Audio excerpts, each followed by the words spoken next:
Вы когда-нибудь задумывались, что происходит с душами после смерти? Не хочу вас пугать, но есть факт, который может навсегда изменить ваше представление о загробной жизни. Советский генерал Евгений Левинцов, человек, который прошел войну, работал в закрытых военных проектах и всю жизнь был приверженцем науки, сделал сенсационное заявление. Он утверждал, что знает, где находятся души после смерти, и это место пугает даже ученых. Он говорил, что умершие не просто растворяются в небытие, они попадают в определенное пространство, скрытое от наших глаз, туда, где их ждет либо очищение, либо вечное покаяние. Но самое страшное – это то, что происходит с теми, чья душа не выдерживает. Эти откровения он получил не от кого-нибудь, а, по его словам, от высшего разума, с которым он вступил в контакт после того, как сам пережил клиническую смерть. Что это за место, где сейчас находятся миллиарды душ?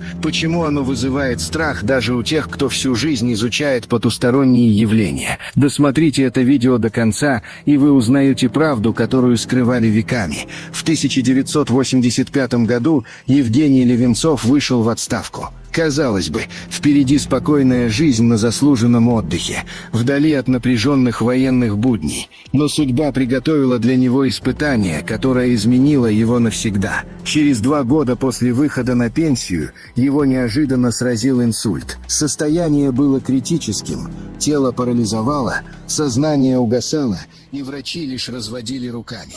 Его доставили в военный госпиталь имени Бурденко, место, где спасали жизни солдат и офицеров, где боролись за каждого пациента до последнего. Но даже там ему не оставили шансов. В медицинских отчетах записали сухие и жесткие факты. Глубокая кома, нулевые рефлексы, безнадежное состояние. Врачи советовали родным готовиться к худшему.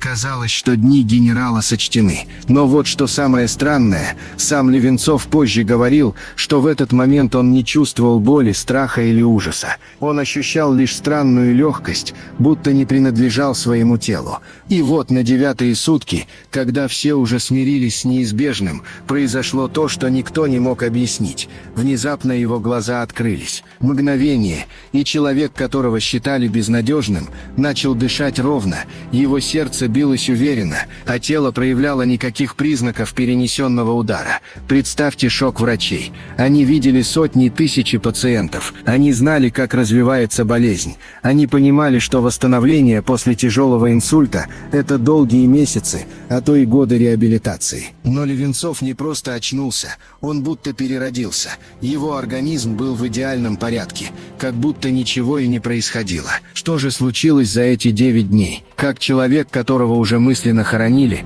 вдруг вернулся к жизни, не оставив врачам ни единого объяснения. Ответ был у него самого. Позже Левинцов признается, все эти дни его душа находилась за пределами нашего мира. Он видел нечто, что невозможно объяснить с точки зрения науки. Он встретился с высшим разумом. Этот разум не просто наблюдал за ним, он разговаривал с ним. Он сказал: «Ты проснешься на 9-й день, ты будешь здоров». Тогда Левинцов не понимал, почему именно 9 дней, почему именно он. Но главное предсказание сбылось. После выздоровления он ощутил странное, необъяснимое желание взять ручку и бумагу. Он просто сел за стол, и его рука начала писать. Но вот что удивительно, он утверждал, что эти слова не рождались в его голове. Они словно спускались извне, текли через него, как будто кто-то водил его рукой. Так появилось первое послание от высшего разума. Оно было четким, тревожным и загадочным. В нем говорилось о грядущем времени, о будущем человечества, о судьбе души, но главное – о его миссии. Левинцов понял, что его вернули не просто так. Он должен был рассказать миру нечто важное. Но поверят ли ему? Ведь его история звучала слишком невероятно, чтобы быть правдой. Что же поведал высший разум Евгению и Левинцову? Его послания были не просто откровениями. Это были знания, которые могли изменить взгляд на саму природу существования. Они касались вопросов, которые человечество задавало себе на протяжении тысячелетий. Кто мы, откуда пришли, и что нас ждет после смерти. Высший разум представился как величественная, всепроникающая энергетическая структура, существующая за пределами человеческого понимания. Это не просто сущность, не просто коллективный разум или божественная сила. Это нечто иное, выходящее за рамки привычных концепций. концепций. Высший разум не принадлежал какому-то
которые помогают душе развиваться. Каждый человек получает определенный путь, но выбор за ним. Он может пойти по нему осознанно, используя шансы для духовного роста, или отвергнуть их, замкнувшись в материальном мире. Инстинкты, которыми обладают животные, управляют ими полностью, но человек – другое существо. Он наделен не только разумом, но и эмоциями, чувствами, интуицией. Все это результат сложнейшей настройки души, которая начинается задолго до появления на свет. И вот что важно – смерть не является концом.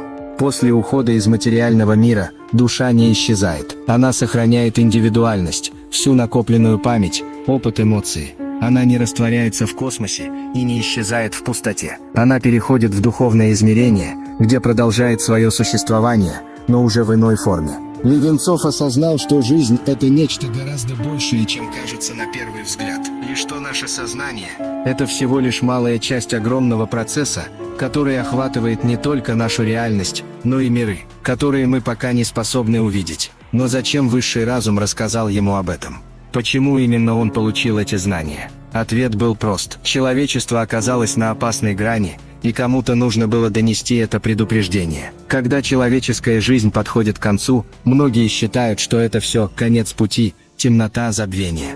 Но так ли это на самом деле? Высший разум раскрыл перед Левинцовым удивительную, пугающую, но в то же время величественную картину загробного существования. И эта картина была куда сложнее и многограннее, чем представление большинства людей. В момент смерти душа покидает физическое тело, и начинается ее настоящее путешествие. Однако, в отличие от тела, которое остается в материальном мире, душа сохраняет свою индивидуальность, личность и даже память. Но вот что интересно, память не остается просто внутри души, она дублируется. Высший разум сообщил, что у каждой души есть энергетический двойник. Это нечто вроде тонкой копии сознания человека, своеобразный архив, который содержит всю информацию о его жизни, мысли, поступки, эмоции, страхи, победы, поражения, даже самые потаенные тайны, которые человек хранил глубоко внутри.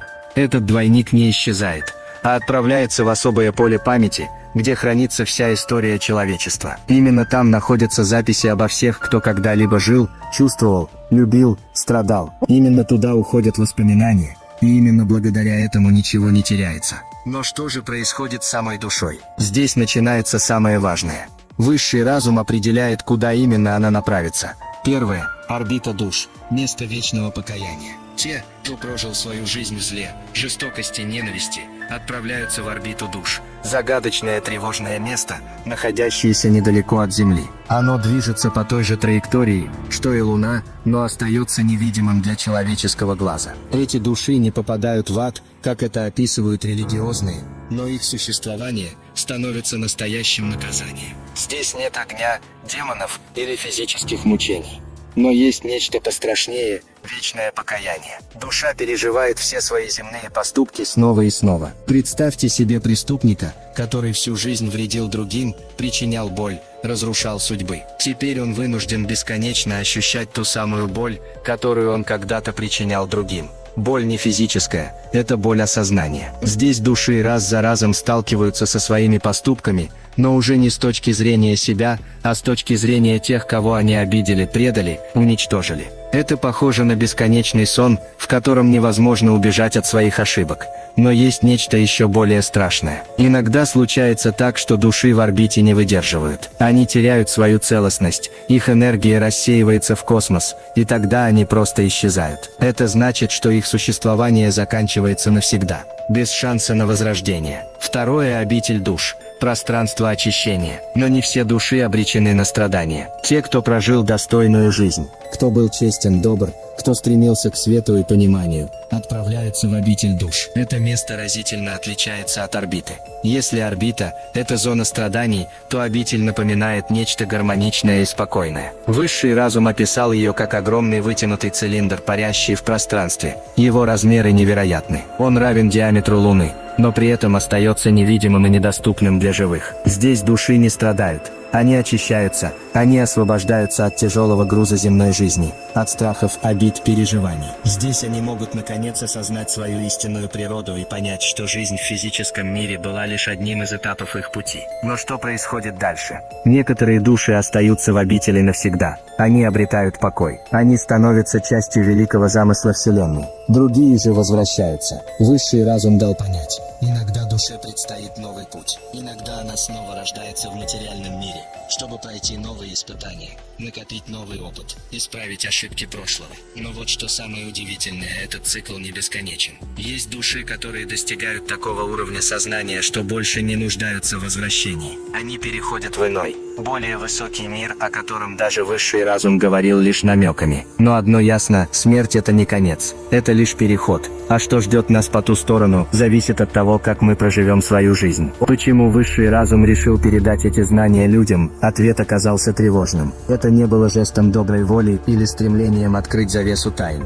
Напротив, за этими откровениями скрывалось предупреждение, сигнал тревоги, последний шанс. Высший разум сообщил: человечество находится на грани гибели, причем речь шла не только о физическом уничтожении, катастрофах, войнах, климатических изменениях. Гибель угрожала самой духовной сущности человека, его способности мыслить, чувствовать, созидать. Материальные блага вытеснили ценности, которые тысячелетиями были основой человеческой души. Власть, деньги, удовольствие, комфорт – они заменили внутреннее развитие, стремление к познанию, понимание мира и самого себя. Люди больше не задавали вопросов, они просто потребляли. Но что еще страшнее, этот процесс был необратим. Высший разум утверждал, что это не первый раз, когда человечество заходит в тупик. Он говорил, что нынешняя цивилизация уже 9-я. 8 раз до этого мир переживал подъем, расцвет технологий, достижение могущества и затем крах, полное уничтожение. Обнуление. Что случилось с теми, кто жил до нас? Где их города, их знания, их следы?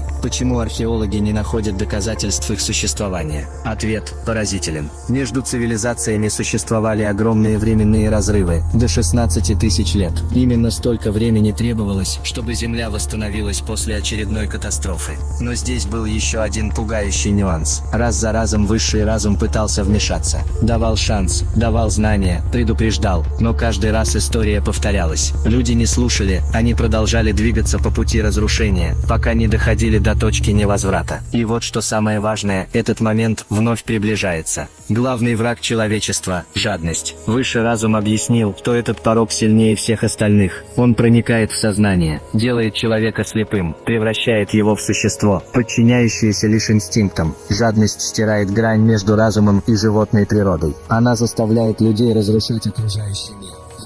Предавать друг друга, уничтожать духовные знания. Именно она снова и снова приводила к гибели цивилизаций. Высший разум уже предпринимал попытки изменить этот порядок. Он посылал знания, людей, которые могли бы разорвать этот цикл, но каждый раз старый порядок возрождался. И теперь вопрос стоит так: успеем ли мы остановиться? Или снова повторим судьбу тех, кто был до нас? Существует ли способ доказать, что духовный мир реален? Скептики скажут, что все это лишь фантазии, иллюзии, плод воображения. Но тогда возникает вопрос: вопрос, откуда берутся предчувствия, почему иногда внутри нас звучит голос, который предупреждает об опасности, а мы, прислушавшись к нему, избегаем катастрофы. Почему в истории есть тысячи случаев, когда ученые, художники, поэты и мыслители внезапно озарялись идеями, переворачивавшими весь мир. Высший разум дал объяснение этим явлениям. Он рассказал о мыслящем двойнике, сущности, которая сопровождает человека от рождения до самой смерти. Этот двойник не является копией тела. Это не призрак и не астральная проекция. Это энергетическая структура, связанная с сознанием человека на глубинном уровне. Двойник знает все о своем хозяине, его страхи, слабости, мечты и переживания. Он наблюдает, анализирует, но самое главное, он предупреждает. Когда человек стоит перед выбором, когда его подстерегает опасность, двойник подает сигналы. Иногда это ощущение тревоги, необъяснимый страх, предчувствие. Иногда настойчивый внутренний голос, который говорит: не ходи туда, не делай этого, остановись. Но почему же люди не всегда слышат этот голос? Высший разум объяснил. В современном мире человек утратил связь с духовной сферой. В бесконечной погоне за материальными благами он перестал слушать свою интуицию, заглушил внутренний голос. Люди перестали доверять себе. Но есть и другие, более явные доказательства существования духовного мира. Озарение, информация из космоса. Еще одно необъяснимое явление, о котором говорил высший разум. Это озарение. Иногда в голову внезапно приходит мысль, которая кажется слишком сложной, слишком полной, словно пришедшая не от нас самих. Великие ученые и изобретатели рассказывали о таких моментах. Никола Тесла утверждал, что видел в голове готовые конструкции своих устройств, еще до того, как начинал их разрабатывать. Дмитрий Менделеев говорил, что периодическая таблица пришла к нему во сне. Эйнштейн утверждал, что его открытия возникали как внезапные вспышки понимания, которые он не мог объяснить. Откуда приходят эти мысли? Высший разум утверждает, это не плод деятельности человеческого мозга. Настоящее озарение – это информация, поступающая из более высоких сфер. Космос – духовный мир. Высший разум. Названия могут быть разными, но суть одна. Люди воспринимают эти знания как внезапное открытие, как вспышку гениальности. Но есть и те, кто способен сознательно контактировать с этим миром. Ясновидящие, проводники между мирами. Некоторые люди рождаются с особым даром. Их называют ясновидящими, медиумами, пророками. Они не просто ощущают предчувствия, они могут взаимодействовать с духовным миром, получать информацию, видеть будущее, чувствовать энергию других людей. Но этот дар не просто привилегия, он требует огромной жертвы. Высший разум предупреждал, люди, обладающие такой способностью, платят за нее высочайшую цену. Они растрачивают свою жизненную энергию быстрее обычных людей. Они подвергаются невероятным нагрузкам. Их физическое тело не всегда выдерживает контакты с духовными силами. Многие ясновидящие живут недолго. Многие страдают от болезней, депрессии, истощения. Дар, данный им, может стать проклятием, если использовать его не во благо. Последнее предупреждение: Евгений Левенцов не считал себя ясновидящим, но он был уверен, что его знания даны не просто так. Высший разум пытался донести важнейшее сообщение. Он предупреждал, человечество стоит на грани, и лишь осознание своей духовной природы может спасти его. Но услышат ли люди этот голос? Или, как и прежде, они проигнорируют предупреждение, двигаясь по пути разрушения? Ответ на этот вопрос зависит от каждого из нас.